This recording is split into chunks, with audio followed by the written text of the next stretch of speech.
Chapter 3. Money in Trade.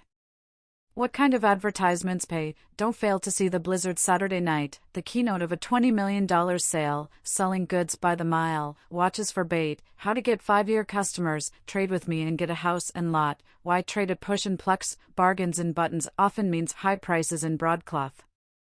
Thousands fail in business every year when an idea put into practical operation would have tided them over the trouble and opened the road to a competence. This chapter will tell you how to succeed. No man with common ability and industry who puts the half or even the quarter of these ideas into practice can possibly fail. The great thing is to make people buy your goods. But to induce them to purchase, you must first of all call attention to what you have to sell. Here are a few of the ways in which this is to be done. The following methods will fairly compel the people to trade with you, but you must bear in mind that as soon as the influence of one device begins to flag, it must be immediately succeeded by another. 17. The interlined advertisement. Advertisements are not read unless persons are looking for something in that line. This is because they are all placed by themselves. Your bid for patronage must be put in the midst of the reading matter if it is to attract general attention.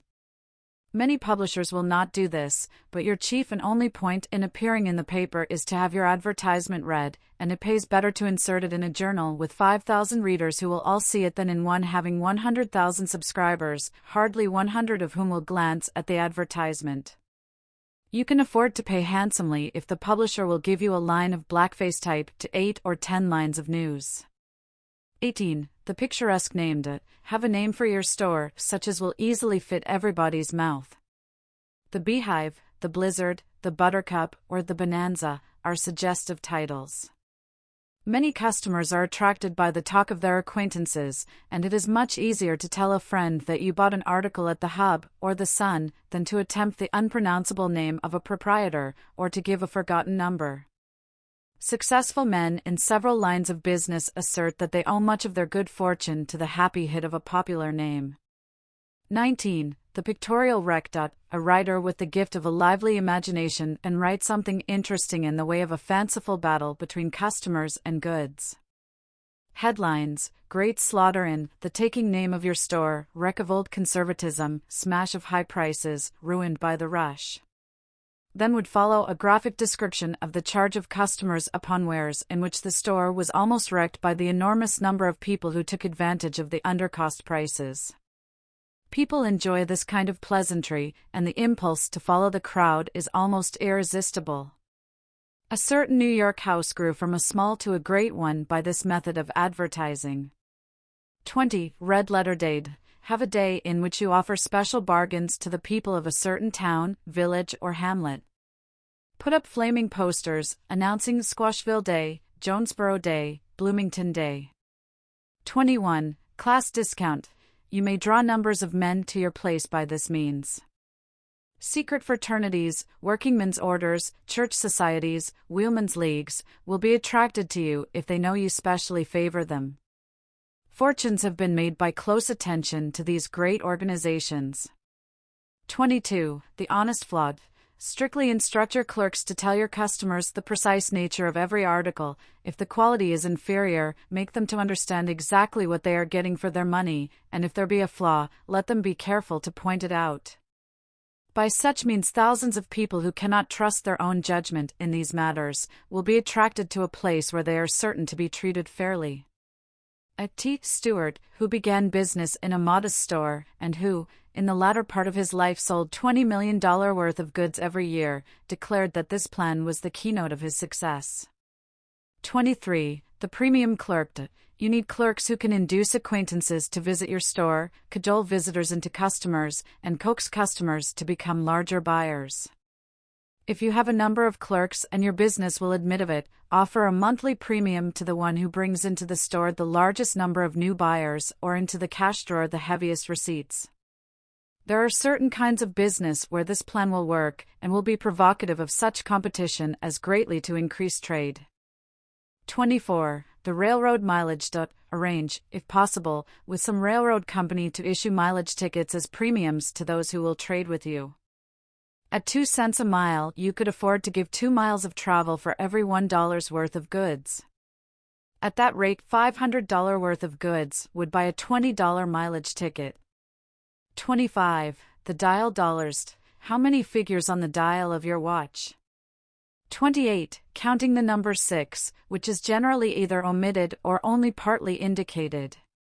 Fix a big dial 2 feet or more in diameter in some prominent part of your store, and announce that when a customer has traded an amount equal to the total figures on the dial, you will present him with a watch. Of course, the timepiece would be a very cheap one, but many a parent will trade with you for the sake of getting a watch for his child. 26. First customer package. In some periods of the day you will have more custom than you can well attend to, while at other times you will have nothing to do. The following plan will perhaps help to equalize trade, and also give you additional buyers. Suspend a package in some conspicuous part of your store with the announcement thereon that it will be given free to the first customer in the morning. 27. The carpet coupon. By a system of large-sized coupons, we will say a foot square, you can put into practice a unique system that will appeal to the heart of every housewife. Publish that you will give a free carpet of a certain size and grade when a fixed amount has been traded. A square foot of a coupon represents a sum of money spent in the store, perhaps $1. Every woman, by measuring her room, can learn how many dollars worth of goods she must buy before she can have a free carpet. 28. The house lot coupon. This is an extension of carpet coupon. A certain amount of purchased goods entitles one to a building lot, which, if in the country, need not be of great cost. Have the particular lots selected and advertised. Another plan is to offer the lot to the largest purchaser within a certain time, possibly 5 years. This is a good way to hold on to customers. 29. Price time grade. If you have the credit system, have also a gradation of prices so as to encourage people to pay at the earliest possible time. A system like this would do 40 days full price, 30 days, 2% off, 20 days, 3% off, 10 days, 4% off, cash, 5% off. 30. Sales bulletin. People like to buy where others buy. Success brings success. If you are doing well, you may do better.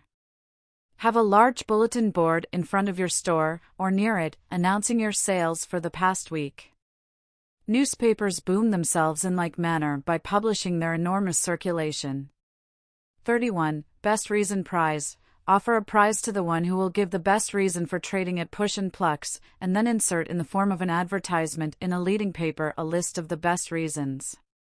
6 months before Christmas, offer presents to all who will trade a certain amount before that holiday. 32. Birthday calendar. A calendar with the birthdays of your customers, age of course omitted, would attract attention, and the offer to give a present to anyone trading a certain amount before his birthday would certainly add to your receipts. 33. Conspicuous price list. Buyers are caught like fish. Display in your window a list of cut prices. Passers-by who cannot resist the opportunity of a bargain will come in, and often be induced to purchase the goods which are not reduced. 34. The early discount. In order to equalize the trade of the day, announce that you will give a slight discount to persons trading during the dull hours. 35. The money space counter. Determine that every portion of your store shall pay.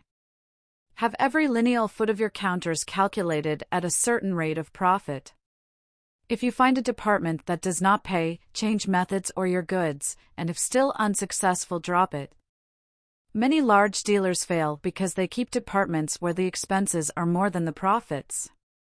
But if every foot of room pays only a little, the entire store must pay handsomely.